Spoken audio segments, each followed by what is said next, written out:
welcome to this episode of Real People, and we have Sohaib from Gray Opticians in Alexandria. Thank you for having me. It's okay. Can you tell us a bit about Gray Opticians? Yeah, so Gray Opticians has been around for about 20 plus years on the main street, and it's never really moved from where it is. No. And so everyone knows where it is and who we are. It used to be Mary Gray originally, Right. and she retired about 5 years ago approximately after COVID, and so I became the principal optometrist there since then. And so just tell us, an optometrist, what does an optometrist do? So the optometrist side of things, we check people's eyes, we have a look at the health of their eyes, and we have a look at and see if they need glasses or don't need glasses. And then obviously we have the front side of the practice where we offer glasses, different styles for young and old. So we've got a big range for children's, and even our design range is fantastic. We showcase lots of colourful glasses and give people confidence to wear glasses happily and look good in glasses. Yeah. And how often should people come to get their eyes checked, do you think? It depends on age groups and health factors. So under 16s would be every year, over 60s is every year, and everybody in between usually it's every 2 years unless there's any health issues that we need to check more regularly for. Okay. And what are the common things you find when people come, problems with eyes? What maybe as you get a bit older, what kind of problems could people get? Surprises. Surprises? Yes. People who think that they're legal to drive and find out afterwards actually they may need some glasses to help them to hit the legal standards. Right. So that's, yeah. They will test, we sit a driving test, can you read the number plate and all that kind of stuff? Yeah, that kind of thing. Okay. And sometimes they'll think I'm perfectly fine, and then they come in and say, actually I can't see that big letter in the chart, and suddenly it's a different conversation. Okay. But so the you main have to be thing diplomatic a wee bit about that.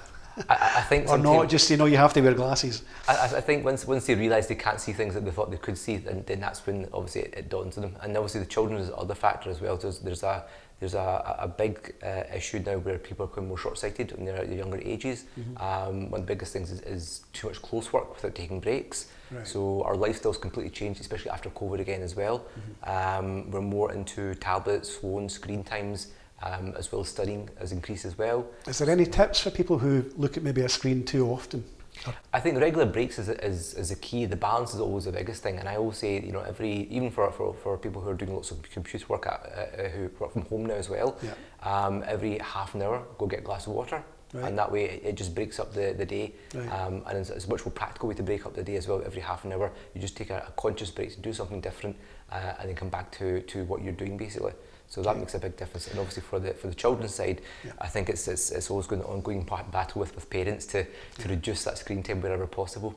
What kind of training do you have to go through to become an optometrist?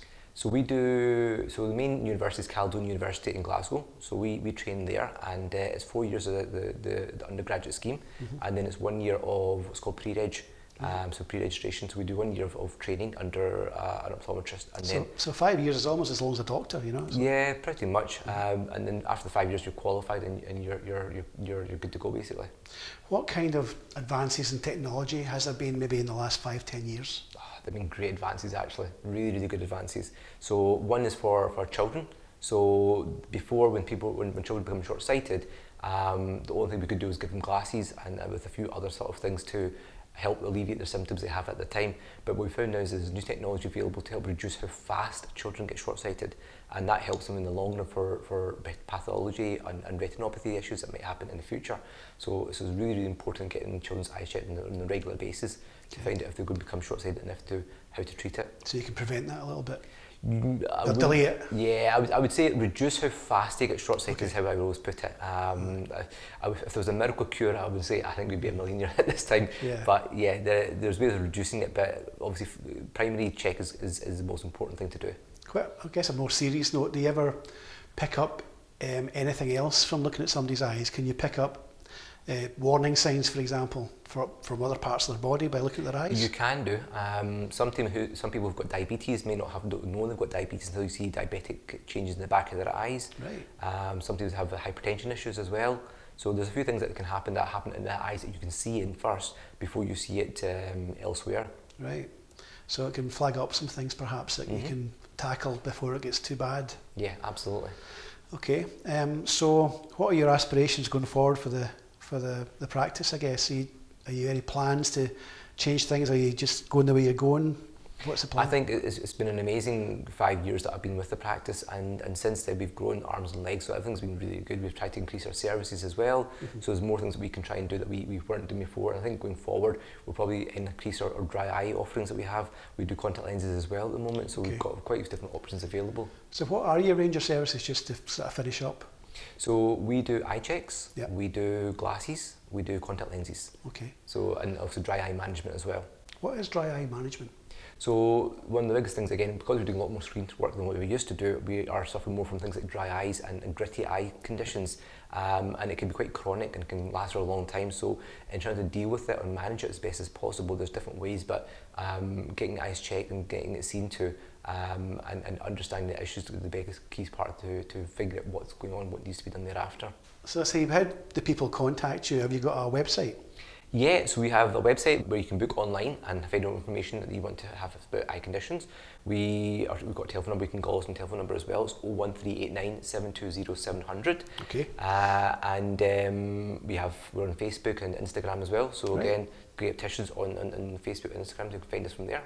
Okay, well that's Gray's, the Opticians in Main Street, Alexandria. A big thanks for coming in.